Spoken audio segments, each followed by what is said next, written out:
Carol Channing is best known for her star turns on Broadway, where she made Hello, Dolly and Gentlemen Prefer Blondes so famous. Carol Channing made it on her personality and the nerve of her being so big, so flamboyant. She was, in a way, and she has been called, a female Liberace. Born in Seattle, Washington on January 31st, 1921, Carol Channing grew up in San Francisco. She went to Bennington College to study drama and dance, but left a year later to try her hand at acting in New York City. She made her Broadway debut in 1941, but became a stage star in 1949 as Lorelei Lee in Gentlemen Prefer Blondes. Even though she had a long run on Broadway as Lorelei Lee, she didn't get cast in the film version. Marilyn Monroe got that part.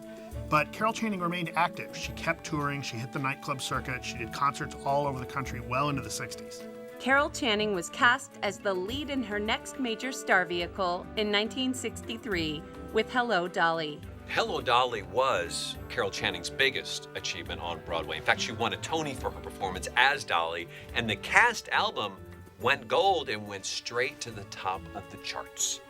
When Hello, Dolly was made into a movie, Channing lost the part to Barbra Streisand, but finally did have some big screen success, acting in the 1967 film Thoroughly Modern Millie.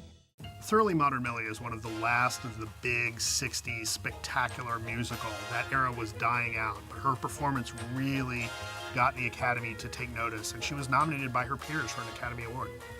In the late 60s and in the 70s, Carol Channing toured around the world performing in a series of musicals and plays that included Cabaret, Stout-Hearted Men, Gentlemen Who Prefer Blondes, and Festival at Ford's.